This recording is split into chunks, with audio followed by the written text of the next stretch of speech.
Hi brothers and friends, எப்படி இருக்கீங்க? நான் பாஸ்டர் ரோஷன் ஷான். 2 நாளைக்கு முன்னாடி 13ஆம் தேதி இந்த மாதம் சனிக்கிழமை நடக்கிற ஜெபத்திற்கு சில பர்ச்சேஸ்க்காக ஒரு சகோதரன் வீட்டுக்கு போயிருந்தேன்.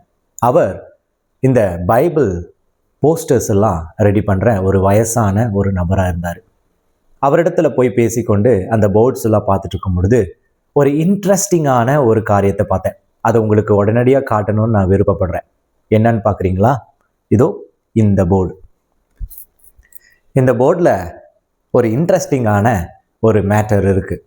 இது அவர் சொன்னார், என்னுடைய பையன் ஒரு சிஎஸ்ஐ சர்ச் ரெவரண்ட், அவர் எழுதியிருந்தார். அதை நான் பிரிண்ட் பண்ணி போஸ்டராக ரெடி பண்ணிட்டேன், இந்த மாதிரி போர்டாக ரெடி பண்ணிட்டேன்னு சொன்னார்.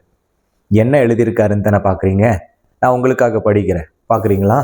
So this is so interesting. இது என்ன எழுதியிருக்குன்னா, ஜெபியுங்கள் அப்படின்றது தான் டாபிக். ஜெபியுங்கள் அப்படின்றது டாபிக். இதில் 1, அனுதினமும் ஜெபியுங்கள். 2, ஆவிலே நிறைந்து ஜெபியுங்கள். 3, இடைவிடாமல் ஜெபியுங்கள். 4, ஈந்து ஜெபியுங்கள். 5, உண்மையோடு ஜெபியுங்கள். 6, ஊக்கமாய் ஜெபியுங்கள். 7, எப்பொழுதும் ஜெபியுங்கள். 8, ஏக்கத்தோடு ஜெபியுங்கள். 9, ஐக்கியமாக ஜெபியுங்கள். 10, ஒருமனதோடு ஜெபியுங்கள். 11, ஓட்டத்தில் வெற்றி பெற ஜெபியுங்கள். 12, ஔஷதமான நாவினால் ஜெபியுங்கள். இந்த 12 காரியங்களை எழுதியிருக்காரு.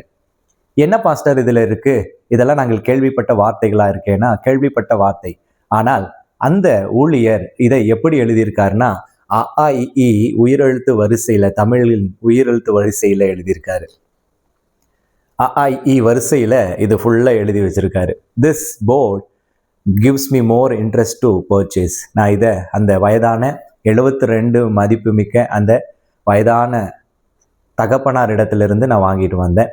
So it is so interesting. இதை எதற்கு உங்களுக்கு காட்டுறேன்னா, ஒவ்வொரு ஊழியக்காரரும் சம்திங் ஏதோ ஒன்றை முயற்சி பண்ணி கொண்டே இருக்காங்க. எதற்குன்னா, தேவனுடைய பிள்ளைகள் இதை பார்த்து படித்து ஆவிக்குள்ள வளர்ச்சி அடையணும்னு சொல்லி தான். இதோ இந்த காணொலியை கூட நாங்கள் உங்களுக்கு பதிவிட காரணம், நீங்களும் இது போல முயற்சி செய்யணும். ஏதோ ஒரு சூழ்நிலை, ஏதோ ஒரு காரியத்தில் ஆண்டவருக்காக ஒரு குட்டி குட்டி ஊழியங்களை செய்யணும் என்று சொல்லி இந்த காணொலி உங்களுக்கு பிரயோஜனமா இருக்குன்னு நான் கிறிஸ்துவுக்குள் விசுவாசிக்கிறேன்.